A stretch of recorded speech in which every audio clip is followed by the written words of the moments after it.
Hi, I'm Rob, And I'm Angie. and together we are TwinFinity. You did the eyebrows thing. Yes, I did do the eyebrows thing. I'm surprised I have that much energy tonight. Yes, I just had a workout, and yes, I just had a run, and then I come home and Angie had hinted about this earlier, but she says, let's do a video. What do you mean I hinted? We did a little video this morning and said we were doing a video. So you knew all day it was coming.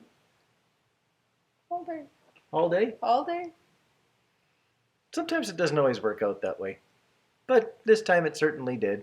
Yes. So now I've thrown some food into me, and hopefully I perk up a little bit as we go along, because I'm still pretty tired. There's no perk up. I actually had to put like makeup on to look bright because the eyes just Yeah. so tired. And I'm sure there's a lot of you that are tired.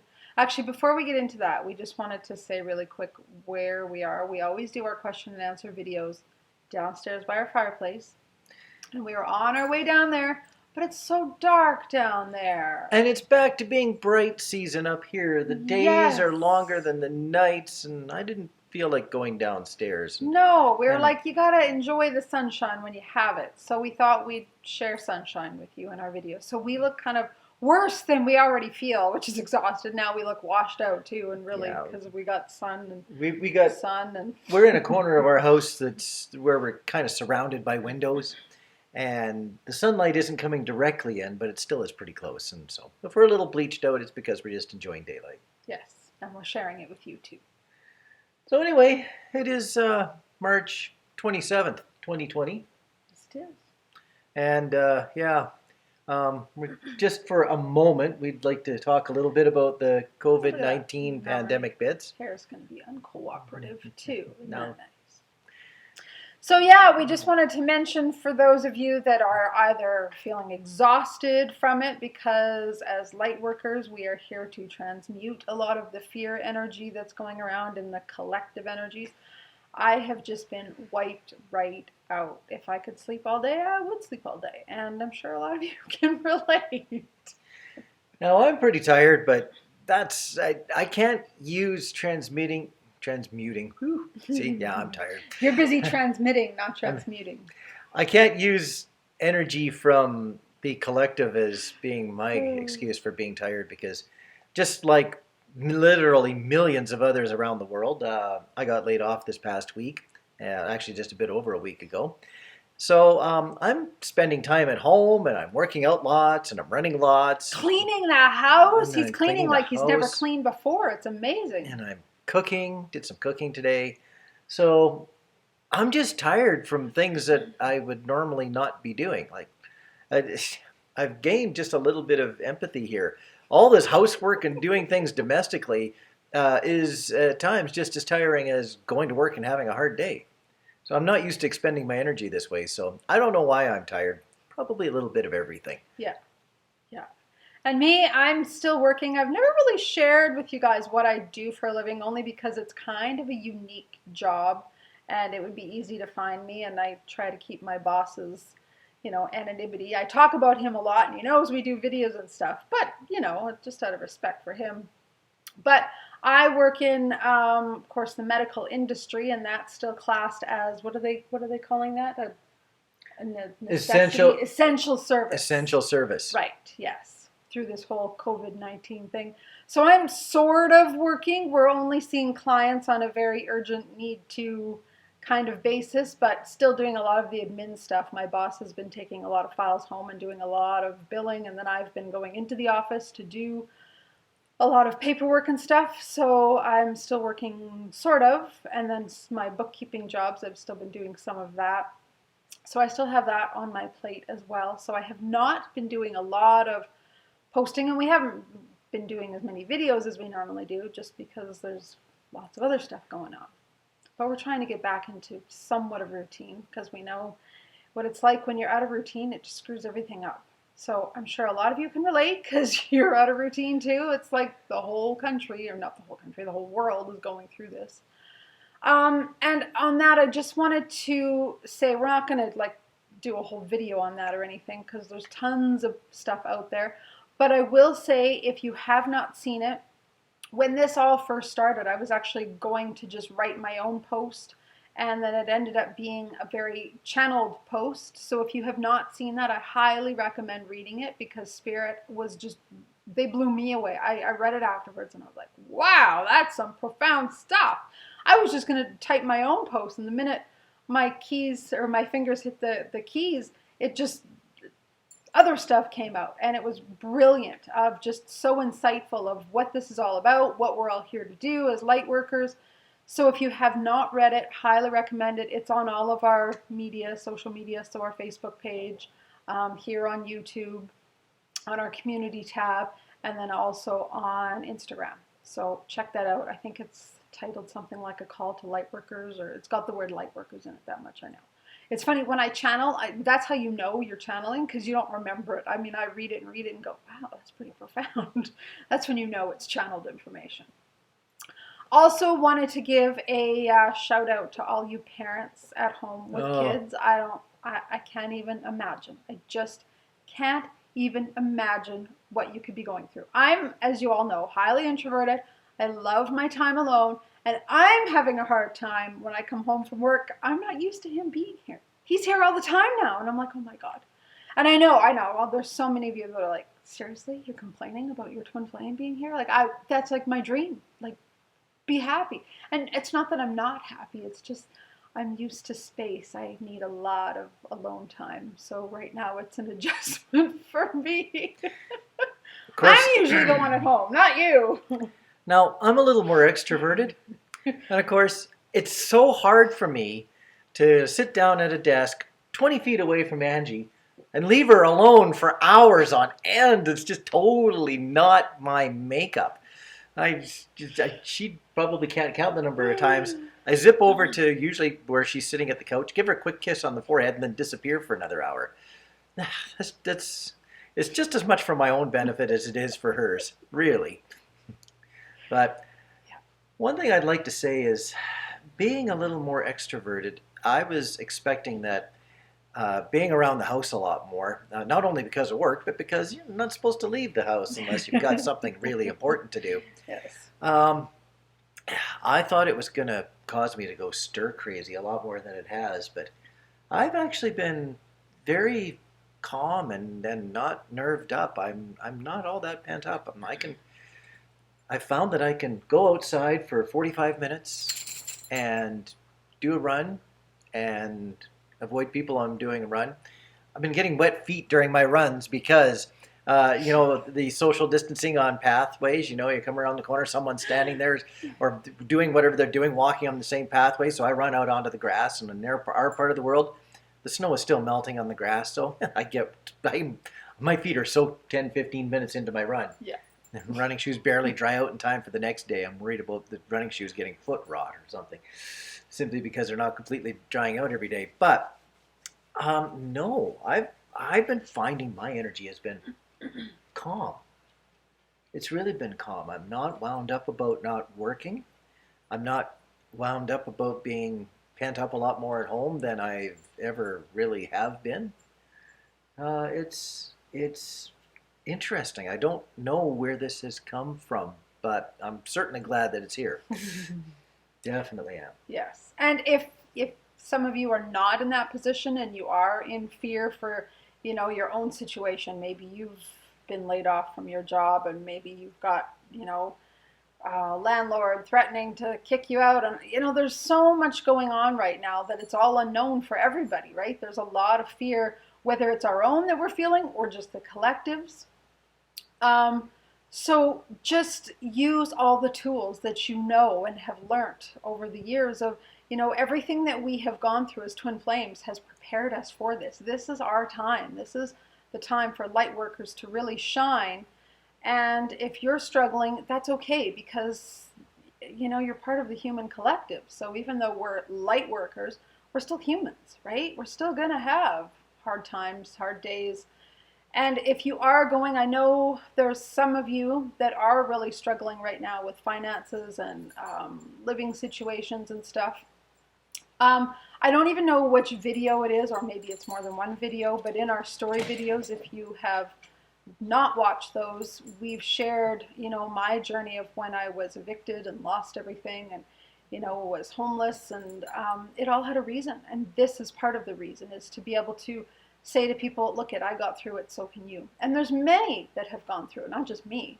So if I can find that video, I will link it above, just so, if you need it, you've got some hope and encouragement. But just know that this is a worldwide situation, and we're all in it together, which makes it a little more comforting to know that it's not just one part of the world or one country or one city. It's all of us, and we're all here to grow from this, to learn from this, and to be more of a collective in humanity. So I could say so much more. We could do a whole video on it, actually, but we won't, because there's lots out there. One of my final comments is that from a 3D perspective, know that most people want to get back to where they were, whether they're a politician, a business owner, corporate board member, or John or Jane Q. Public. We would all like to just get back to our normal lives, and as soon as that can happen, that will happen. And if you're hanging on and not in a fair bit of trouble, like financially as an example, if you're just nervous about something, maybe concerned that your job may never call you back, it's natural for people to want to stay stable. So everybody is looking to back up the clock 2 or 3 or 4 months, depending upon what part of the world you're in. So with that thought in mind, if you've got some time off, I would recommend enjoying your time off. Positive energy is very important in times like these. So yeah, that would be my advice. Now you're gonna have a dog looking at you. Now I'm all salty and we have a dog. Yeah. All right, so I think we'll get to questions now. We've had these questions again for a while. We're sorry. Life just kind of, throws you curves, and you can only do what you can only do. Yeah, I was not in a hurry to do a video because there's been a whole lot of other information out there with a bunch of people staying at home and doing a bunch of videos of their own, and people needed to be focused on where they were at. So I've resisted worrying again about whether or not we were a week or two behind or not. Good for you. Okay, so we're gonna start here. No, this one, but I'll read that later. If you wanna, you can answer it first. See, this is us. We don't prepare ahead of time. Never. The question is, how do you know you're a codependent? Okay, you can give the answer. Oh, okay. Because see, Angie, she snuck an answer in. She typed it in. Well, okay. No, here's the truth. This was actually asked in one of our previous videos in the in the comments below, and so I answered the person's question. But I thought it was a really good question and appropriate to put in a question and answer video for everybody else. So again, I channel best when I type. Rob's good at channeling when he speaks, because that's why he purposely doesn't read the questions beforehand, because he likes to just blip and then it just comes out. I channel better when I type. So when I typed this answer, it was like aha to me too. I was like, oh, okay, that's pretty good.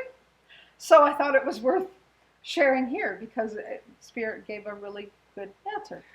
And I'm glad Spirit gave you a really good answer. The word codependent to me is a very, very 3D word. It really is.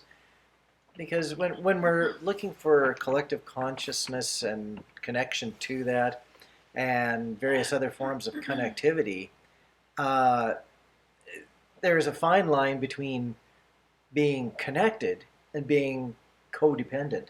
It all depends upon where you're at in the journey, as opposed to the actual definition of what each word is. So if a person's really stuck in 3D, chances are they're going to be a lot more codependent. If they've grown and understand their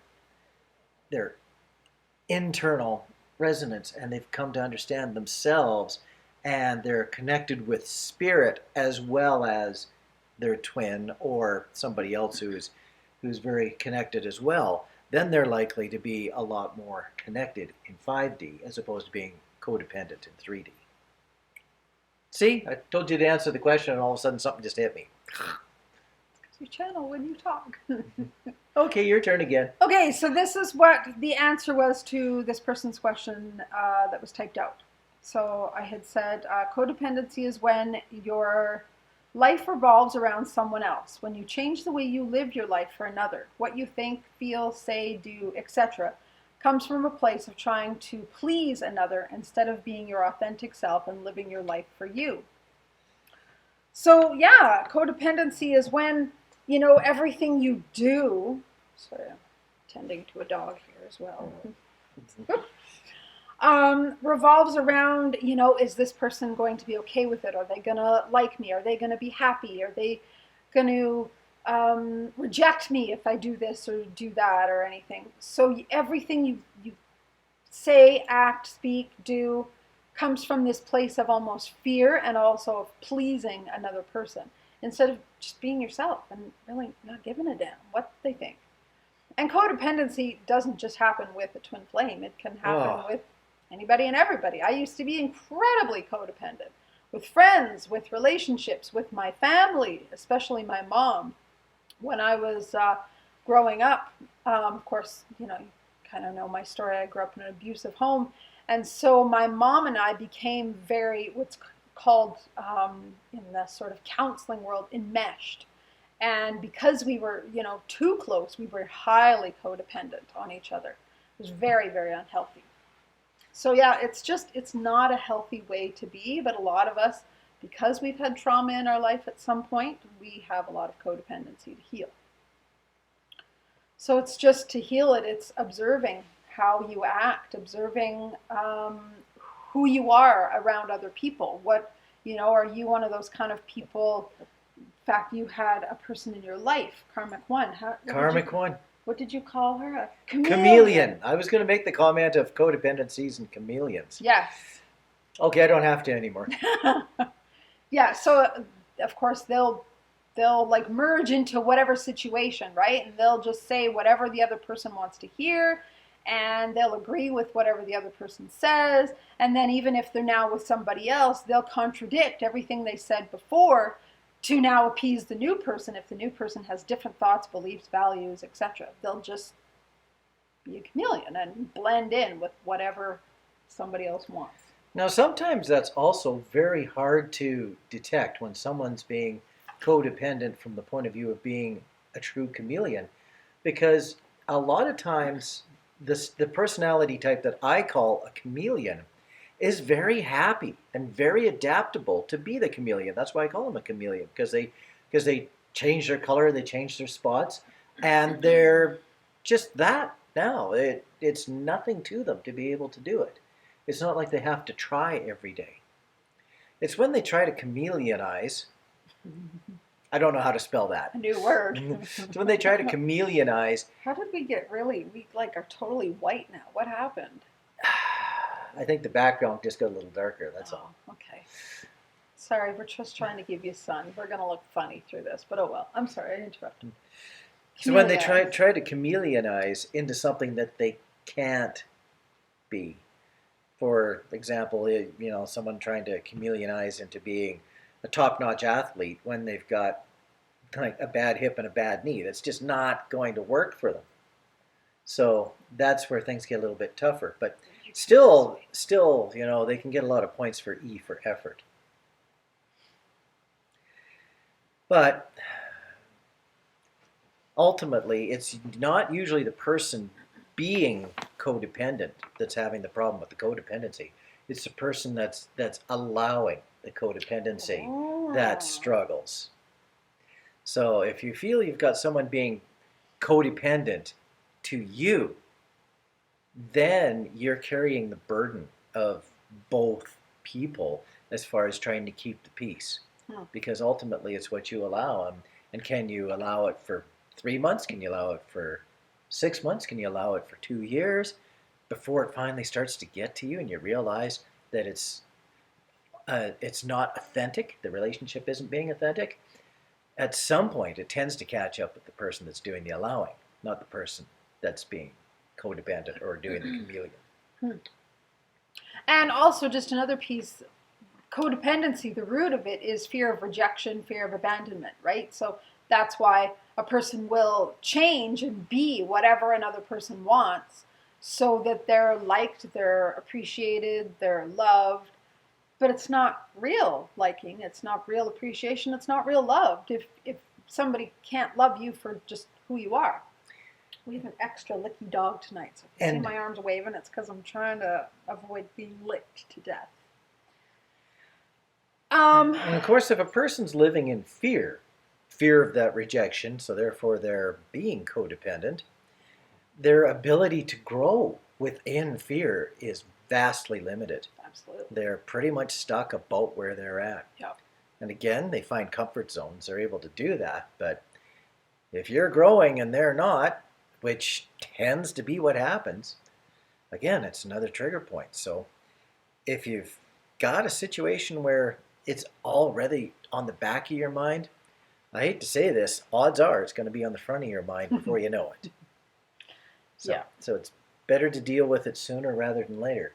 Whether you shake the person out of their codependency and they choose to grow with you, or whether the relationship ultimately has to change its form completely, that's your own journey.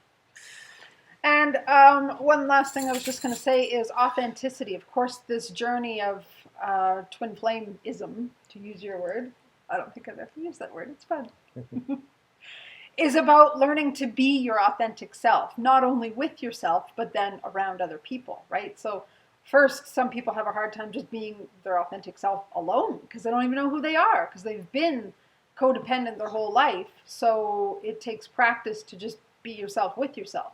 But then it's to take that a step further and learn to be your authentic self with anybody and everybody.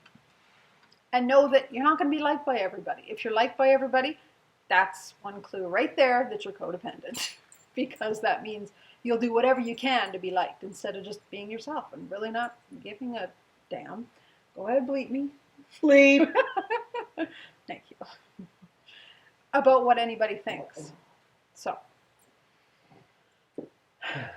I don't think I've ever been Mr. Popular. We just both went at the same time. That was funny. I think we've run to the end of our question. Yeah. Next question? Yeah. Okay. Runner's throat. I have a question about TF giftings and how they mirror and connect. I am musical. I always have been. I love listening to music, playing my piano, and singing and writing my own songs. Throughout my life, I've tried playing various instruments. I'm not a professional, but it is how I express myself. Nice. My TF says he's not a musician, although he played saxophone in high school. That sort of counts anyway. I feel like I want to connect musically with my twin, but I'm not sure how to approach it. I think he has a really good voice, and if he sang more, he could develop that gift. Do you have any tips on TFs connecting their gifts like this to harmonize the energy?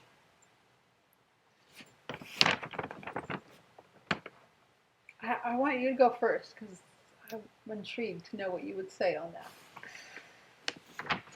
It's one thing to recognize your own gifts and to know that somebody else could possibly match up with it.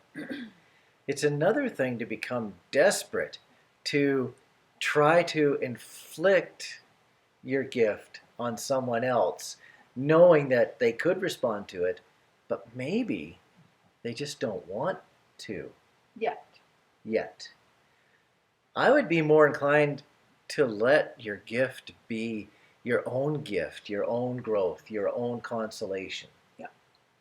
And if the other person expresses an interest in your gift, whether it's just either listen to it or maybe even participate in it, then let them come to you to try to inflict something like musicality, or athleticism is another one that people try to do. For example, people trying to make hikers out of barely hikers. That's doesn't relate to our story at all. No, it doesn't. It's almost borderline manipulation. I don't want to use the word selfish, but remember that as twin flames, your souls split for a reason. One person maybe is very grounded and gifted in one direction, and the other person's totally set up in a different direction. Mm. Together, you'd have more bases covered, and maybe you can just keep your specialties. Let them be specialties. And to add to that, though, it's very common that one person's gifts do merge with the other, and it's not like you have to put effort into it, it just happens naturally. So, again, because you're twin flames, because you're connected on a soul level, the more you embrace your gifts, whether they're spiritual gifts, musical gifts, whatever, right? Because we all have gifts in our own ways. Your twin will then naturally start to embrace that themselves. And it might not be this moment. It might happen years from now. It might happen months from now. Who knows? But again, because you're connected, the more you're aligning with yourself, the more they will align with that energy as well. But it's also to know that, yes, we often have the same gifts, but it doesn't always mean they're exactly the same. Like Rob and I have some similar gifts and we have some very different gifts. And I don't make him,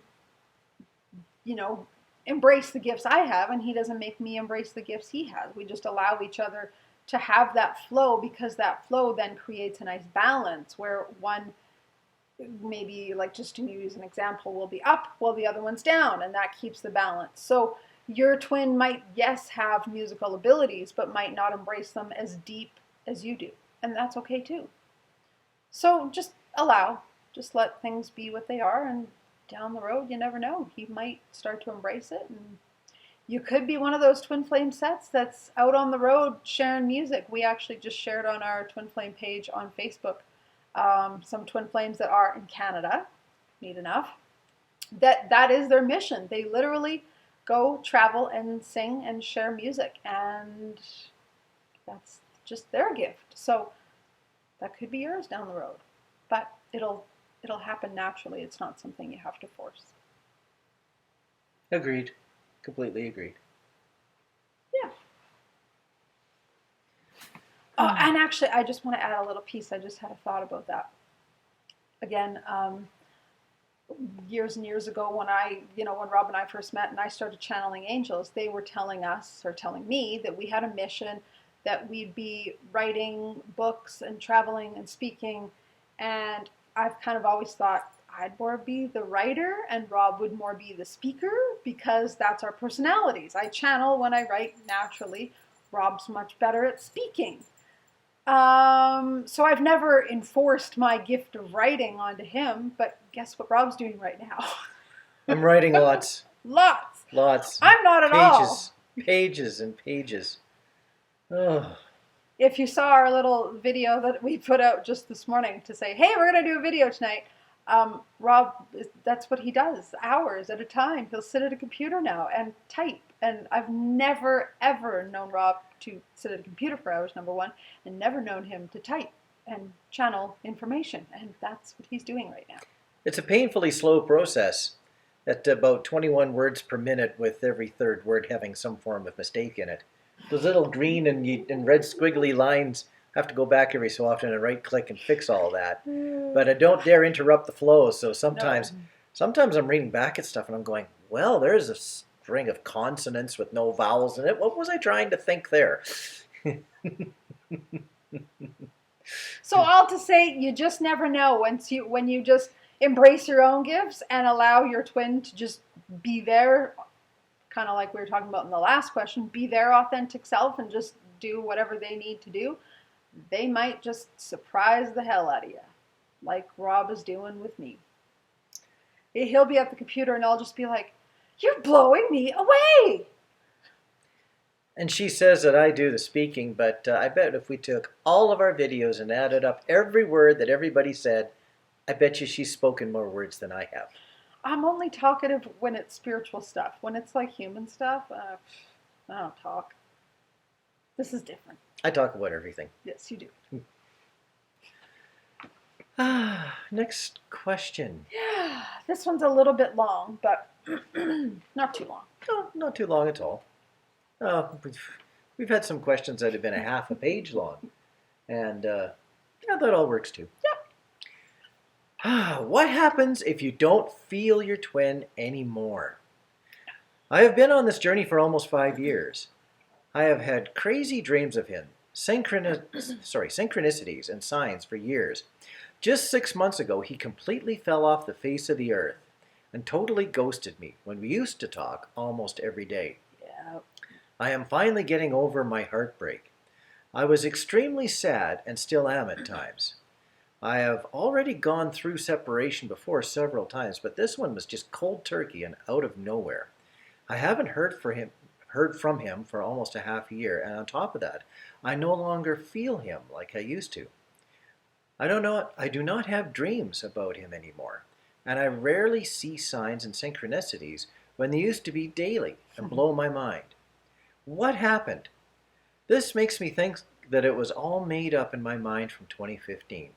Side note, he is married, so I know he has obligations, but why did this all halt and the signs go away also?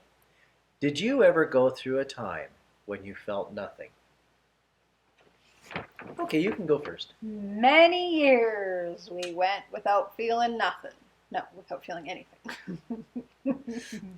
Let's get our English proper. There's our inner hillbillies coming out. Yeah. Or our tired selves, or both. Yes. Yeah, we went from, well, whenever you got together with Karmic 2, which was a couple years after we broke up. It took us, again, if you know our story, it took us a couple years to like officially break up and pull apart from each other and move on with our lives. It's really hard to put a time frame to it because thinking about someone can often be thought about, or the thought often comes about because you have felt something again. So whether I say it was 4 years that I didn't think about Angie, or whether I said it was 8 years or 10 years, I think it just is a nuance between what level of thought that I had. So it's really hard to define, but yes, there was, I'm going to say, many years where I didn't think about Angie, where she didn't factor in my thoughts at all, unless there was something really spiritual going on that happened to remind me of Angie. Then she would pop back into my mind. But I don't really consider that to be a total reincarnation of thought. That's just a blip of memory that comes back and gets sorted and refiled. Yeah, it would just be a fleeting thing. You know, you hear a song or something, but it doesn't, at least for me, it didn't bring back all of those emotions, like the, oh my God, the longing, the pain, the hurt. So first of all, to go back to your comment, where you said, this makes me think this was all made up in my mind from 2015. I am the first one to tell you it is not made up in your mind. Instead of looking at it that way, if you can look at it as this is a gift from the universe and your own soul to say, okay, you've had it validated, confirmed that you're twin flames because you've experienced all the signs, you've experienced all the connection, you've experienced the dreams. Now, because you both have work to do before you can come back together, much like our journey, right? We each had to be in other relationships to heal and grow and find the balance that we needed. The universe is giving you a break and saying, okay, now you can just get on with your life for a little while without having the torturous feelings, the thoughts, the emotions, the connection. So it's like the switch, this is how I always describe it anyway, the switch in your soul gets turned off for a while. And I just say, for a while. It's not forever, but enjoy it. You like celebrate it and use it as a break, because that's what the universe is doing, is just giving you a break so you can just move on with your life for now. Angie said a word that's rattling around in my head. Torturous. Torturous is discomfort. Discomfort is a form of pain. Pain is not desirable. No. So what happened? I would say that at the same time that you no longer feel your twin, I wouldn't say that this would also be a time that you've also been going through any great amount of personal spiritual growth either. I quite often get the feeling And of course, it is just a feeling because everybody how they react is a little bit differently. But I get the feeling that if someone stops feeling their twin, it's because they've had to shut down to get away from the torture. You're probably not doing anything much as far as spiritual feeling is concerned. Mm-hmm. So I'm going to flip this back. Just, I don't want to say for the fun of it, because it is very real for many people. If you're not feeling anything, chances are it's because you've shut down, not necessarily that they've shut down. And in fact, chances are neither one of you have shut down. It's just you're not listening. Your antennas have gone tight, and you're not hearing what is still happening with the connection. The connection doesn't break. No. And in fact, the two halves of the soul, they're always in some form of communication. It's just whether or not you're dialed into it or not is often the key.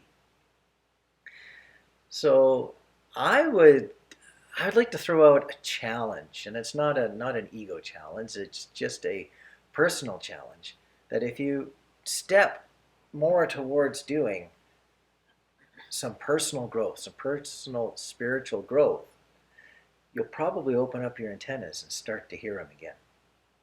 It's just a guess, but it's a fair guess. And that's if you want to. Maybe you're enjoying the break.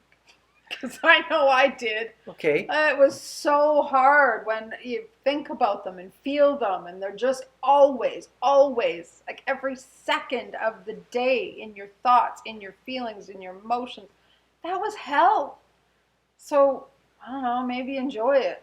That's just my perspective. I know I enjoyed the years that I had of, and that's a good perspective, but I am just going to say that's not always the case, because I was still open spiritually in different ways, but not feeling connection between us. It was still there, of course, it's always there, but I wasn't feeling it because it just wasn't time. And when it was time, the switch in my soul was turned back on. So it's not like you have to do anything specific to make it happen. Like Rob said, I think that's a good suggestion. If you are closed down, sure, try opening up if you want that connection back. But know that if it's not something that's in your control and you're like, have I broken this? Like, are we ever going to be connected? Yes, it will come back. It's just kind of, if you can imagine it like lying dormant, like a seed that's been planted and it hasn't come up out of the ground yet, but it's still growing in the ground. So it's just not its time yet, and that's okay. Yeah, once your soul's learned how to communicate, it's generally not going to unlearn. No, and on its level, it has no desire to unlearn. So it's mostly us. And of course, when we're waiting for time, and time doesn't exist in 5D, what it's really waiting for is the 3D self to want to reach up and start to reach back up towards the higher dimensions, because it's the time that we're waiting for that matters to the three-dimensional self. I really like this. I'm going to go off on a little bit of a tangent. Uh-oh. Angie and I are on diametrically opposed sides to answering this question, but yet it's fascinating to listen to her, and she's already acknowledged that I do have a point. And this is what's really great about being split, being part of a twin flame dynamic, is she has learned things and I get to learn things, and the soul collectively gets to mesh it all back together. Yeah. So it's not like I've got my stand and she's got her stand. Pick one. It's a very strong case of we're both right, and it's neat to have two different perspectives that can be right together. Yep. I'm really enjoying this. Yay. So, yeah, my advice is don't sweat it. Just allow it. Not to sound like a broken record from the last question, but literally just go with the flow. Your soul knows what it's doing. And that's part of this journey too, is learning to trust your soul, learning to be in connection with your soul and know that it's got you. And to acknowledge what Angie is saying here too. Yes, if you choose to invite it back in your life, yes, the torture might follow too. Be prepared for that.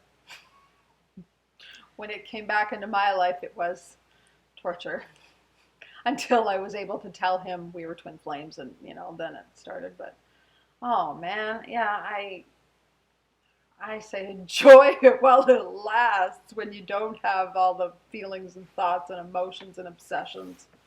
That's just me. Okay. Okay. Next question, or did you have more? No, I think that was all. I see more handwritten notes on the sheet. I just wanted to make sure that they were covered. Okay, next question. Does everyone have a twin flame? No. Can everyone eventually, sometime during their soul's journey from life to life, incarnation to incarnation, can their soul decide to become a twin and then maybe choose another life where it untwins itself? I'm going to say yes. It's funny, you totally dove into answering it before I could even say anything, but I was going to say, I want you to answer this first because I want to hear your perspective, because I don't think we've ever talked about it, have we? Not really, not much. No. Depending upon where your soul's at in its journey, there's lots and lots of souls that are learning all that they can muster and handle and all that they've agreed to before incarnating into a 3D life without needing to be a twin. There's some mathematical matrices out there that are talked about by other people that say that, what is there, 144,000 twins? And I never know if that's 144,000 pairs or 144,000 individuals. Yeah. Because there's difference. Some people say it's individuals, some people say it's bit. And this is the thing. Sorry, I was just going to say, this whole topic is very controversial, and I almost debated not even putting this on here because I don't want to start some big, ego thing. But that's the thing, is if we can respect everybody's opinion and leave ego out of it, because nobody really does know the answer. There are different answers from different channels. And I don't mean YouTube channels, I mean channeled information. Some say yes, some say no. So I think it's a question that you have to leave to your own inner knowing and allow other people to have their own opinion. And some people have such ego about this in terms of, well, there's only 144,000 and we're extra special. That's ego. Whew, yeah, I don't go down that road. No, when you're coming from that perspective, what you're doing is you're now separating yourself from the rest of the world, and you're saying we're more important, we're more valued. We've been around longer, we're older souls or something. Yeah, be very careful, because we're here to create unity consciousness, not to create more separation.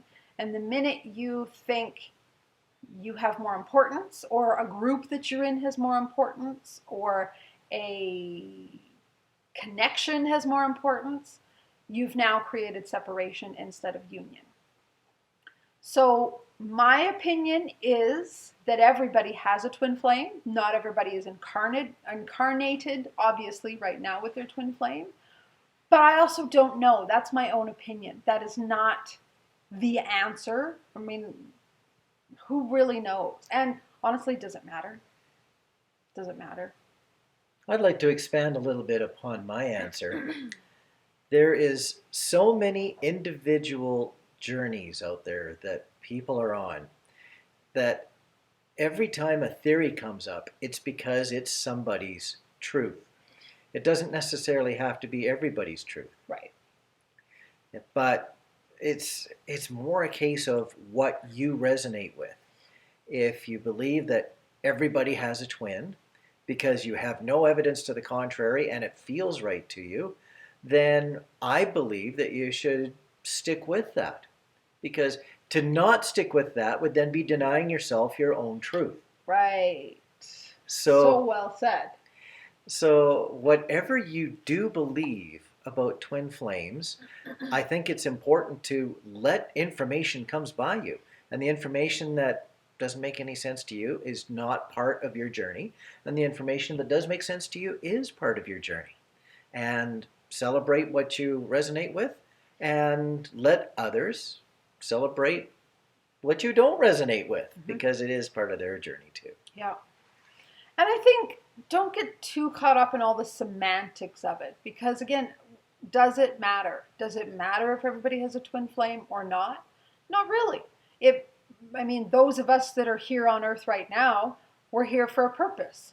Those that are here right now that aren't twin flames, or that maybe are twin flames, but their twin flame is not incarnated on Earth, they're here for just as much of a purpose. We all are here for a reason, and nobody's is better, worse, different, higher, lower. It's just all a unique journey, and every soul has chosen to come for its own reason. But we all have the same value. So I think it's important to let go of some of the semantics sometimes and just honor the journey. Agreed. I've got more that I could say, but this is not the question to say. Now I'm intrigued. This will be something that'll probably be discussed after the video. This will be bedtime conversation. Because I might get the, Rob, don't you ever say that in the video. Now I'm really intrigued. And this isn't a control issue. This is probably a self-preservation issue, and I may have just remembered that. Sort of like the old question that you don't dare answer. Like, how do I look tonight? There's only one answer for that. It's got the word wonderful built into it. That was like my question last week. What did I ask you? Oh, God. He's strong enough to pick me up. And I'm very small, but I'm not exactly light. I'm not a light person, really, because I have big bones, and I am just... Anyway, we won't get into all that. But what did I say to you? She asked me how much I thought that she weighed. She does not have an answer yet. He wasn't daring to go there. And I'm trying not to think of an answer for fear of her picking up on it. Sometimes this telepathy bit is not something that works in a person's favor. So anyway, that question may not ever get answered. Funny. Not funny. Okay, slightly funny. Totally funny. All right, moving on. What I noticed is the journey is about following God's plan with humility and obedience, without ego, no matter what. Oh, isn't that funny? That's the next question. We were just talking about ego in the last one. I love how these questions always tie in somehow. If you are capable of that, the journey is very pleasant. If you're not capable of that, the journey is very, very painful. It feels like hell. My divine masculine was running away from his truth and had some very, very painful lessons with karmics, learning the hard way, dark nights of the soul, etc. There is no free will. I would appreciate your comment. There is no free will would be to say that everything that you say or do during your life was all pre-planned and you're just on stage reading your lines. There is so many different scenarios that can play out in the span of a lifetime. I believe that soul contracts have a lot of flexibility with a goal in mind, and sometimes you have to come back 2 or 3 times, incarnate 2 or 3 times before you finally actually do fulfill that portion of the contract, because other things come along that also need to be learned that are in conflict with your soul contract. So with that thought in mind, there is no free will. I used the word resonate a little while ago. I don't resonate with that.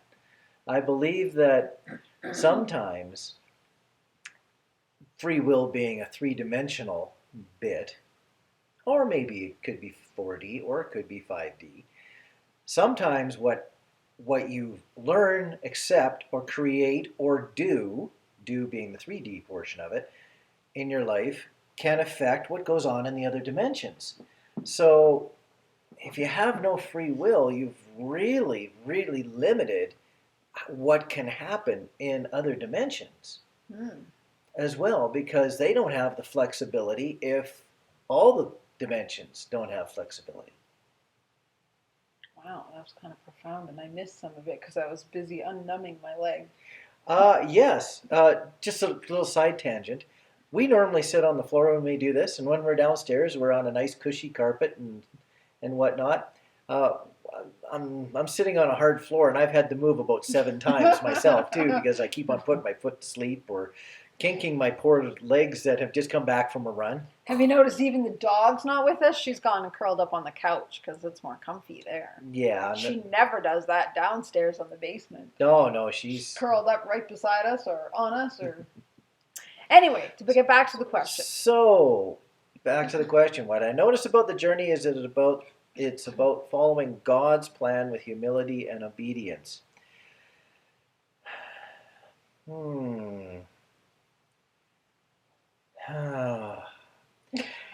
I so just am not resonating with the direction of the question. How many times are you going to sigh? I don't want to discredit someone's belief about their own journey. But at the same time, I wonder in the third dimension whether or not this person also takes no responsibility for the things that happen to them bad in their life, which would also then, maybe this would be called punishment, would also mean that they also couldn't take any responsibility for what goes on good in their life.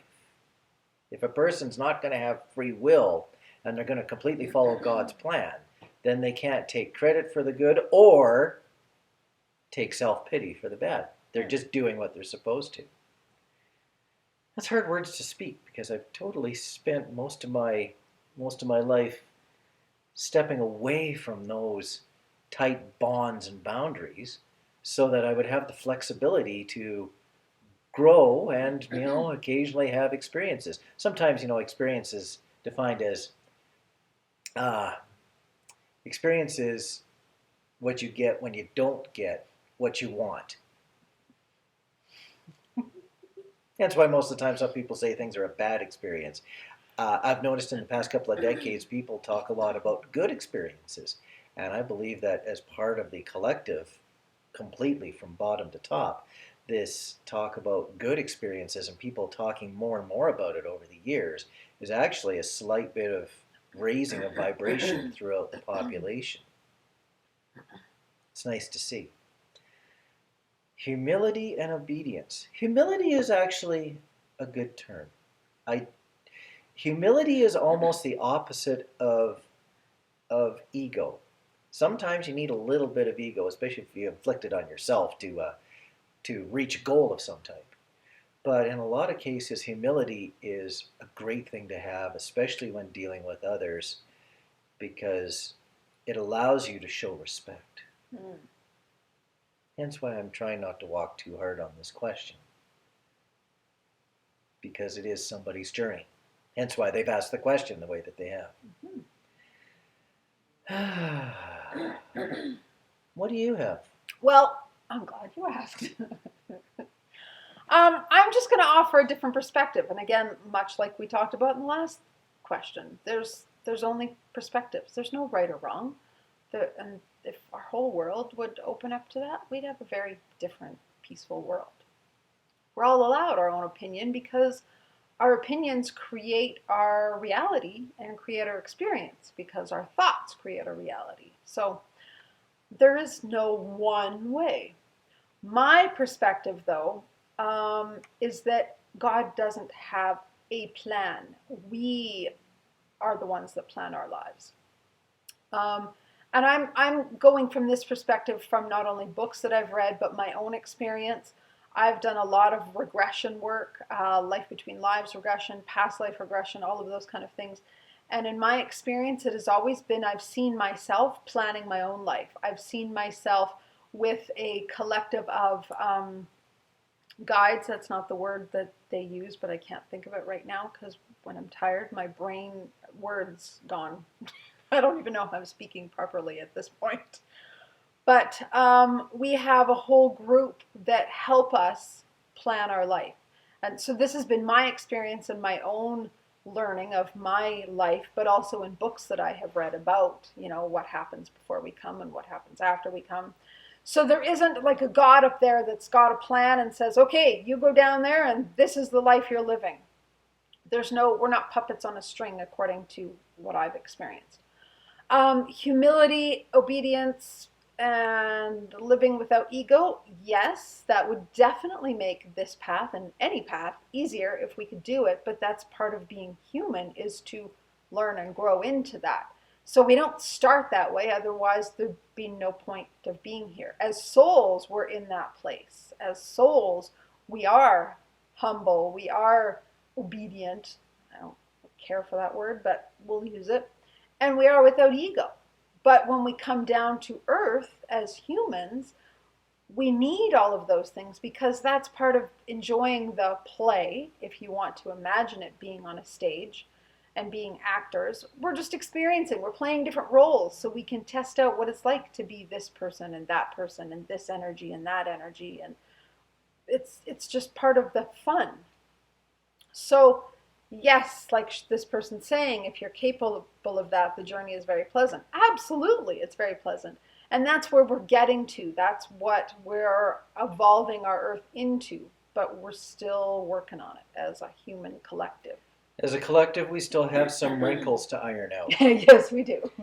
Things like universal love and peace and respect and eliminating world borders and all these other things. It shows that we've got a little bit of distance to go yet. And at least it's exciting to see that the distance is being covered. Which is what I'm so excited about what's happening in our world right now with this whole COVID-19 thing, is that is going to help shift a lot of humanity into awakening. I mean, look at all the changes happening just with monetary stuff already. Governments offering to help people, rules being changed, landlords aren't allowed to evict people. Rob just read that to me, 2 hours ago? Yeah, and in some jurisdictions, there's rules being changed to definitely help those who need help. And hopefully the ones that are helping have the energy and resources to help. Sometimes a little bit of a conflict there. But at the same time, it's about being in things together. Yes, and showing compassion and love and respect and honor. And showing the ability to learn social distancing. It's very interesting watching people embrace social distancing or social separation, depending upon which word you... Physical distancing. Yeah, there's all sorts of different ways of saying it. But people are figuring out how to do that, and there's a sense of pride in accomplishing that. You're doing something to help yourself and help others at the same time. There's a lot of people that have learned a new corner of pride that they had never been exposed to before. And a healthy pride, yes. Not an ego pride. Yes, yeah. Very much. Yeah. I don't want to run too long on this because our computer is telling us our disk is almost full. That's bad news. This is one of those questions, though, we could... I could go for another 15 minutes on. Yes. Bits about running away from truth and learning painful lessons with karmics. How about learning the truth? Because most people, if they have a truth that they can embrace, especially if it's a positive truth, they would just embrace it. Sometimes they need the help from karmics, and help can be painful, and sometimes is, to actually learn what truth is embraceable. So I don't know if people run away from truth or whether they just stumble to find their truth. But either way, sometimes stumbling hurts, and if we were all perfect, we wouldn't have to come down here to figure out how to learn. That's true. And sadly, as humans, at least when we're in our lower vibration, we need to learn from pain. We learn best from pain. I'd like to make another comment. Yeah. You were saying that you stumble away from your words and sometimes don't even know what you're saying when you're tired. When Angie gets tired, she jumps up a dimension and therefore has troubles with 3D things like talking. When I get tired, I come down a dimension. I go into 3D, which means I can talk all day when I'm tired. So, yeah, when we get tired, we both go different directions. Yes, we do. And you would think that would create a lot of stress sometimes in the relationship. Well, it does, but we've learned to recognize this. Rob gets extra snuggly, and I just get like, Extra distancing. yeah, I can't handle too much energy. Welcome to the twin flame dynamic. Everybody's got a twin flame dynamic. When you're in union, you just get to practice it more. Yes. Oh, look at that. We're gone. We're not good. There's our hour notification. Okay, this is our last question, too, so that's perfect. We have room? Yeah, we'll do it. Okay. Hopefully our computer will. If we happen to just disappear, it's because we ran out of disk space. We'll find more. Better not happen. Last question. Angie, were you afraid just before you were reunited with your twin? I'm going to answer this, but I'm going to make you answer it, too. Okay.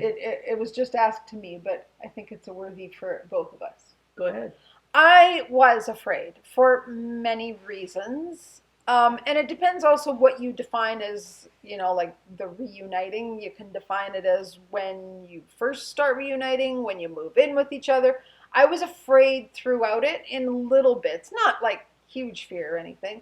But of course, I was afraid to tell Rob we were twin flames because we were just developing a friendship. And I thought that would wreck our friendship and wreck our relationships and everything else.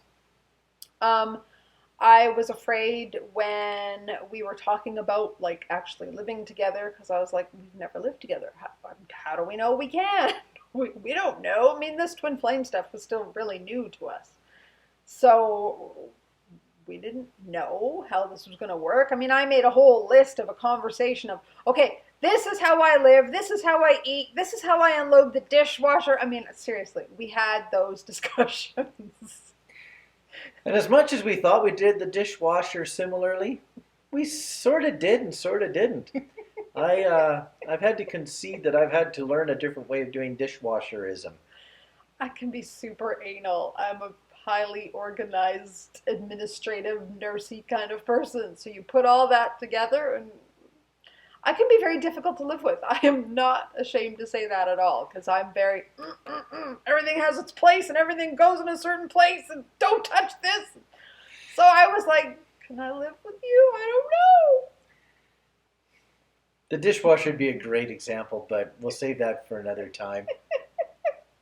Two completely different ways of loading a dishwasher, both of them very effective in their own way. My rule has always been the person that unloads gets to decide how it's loaded. If she does more unloading than I do. And if he wants to unload it, he can load it however he wants. I just don't care. But I have a system, and when I unload, so then I load it a certain way, so it makes it easy to unload. But that's a whole other conversation. Whereas I load it so that the dishes wash properly, and I'll go to whatever pain I have to get things put away in the cupboard, as long as the dishes were as exposed to getting cleaned, because that's the whole idea of washing dishes. So we had totally different ways of looking at things. So we sound absolutely nuts. So were we afraid to reunite with our twin? Probably for more reasons not related to being twins than related to being twins. The human stuff. Yeah, I was also afraid that as much as I knew that I had grown, that I still wouldn't be able to handle Angie's perspective and where she comes from a spiritual point of view. Yeah. That was something that I couldn't handle our first time around back in 1997 and early 98. And I was very afraid that I was just not going to be able to resonate long term again. It was a big fear of mine. Yep, and that was also a fear of mine too, definitely, because that's what broke us up essentially. The first time around, I mean, a lot of it was me running, but it was also because we were so different. Rob was so 3D and I was so 5D. We couldn't find a middle ground.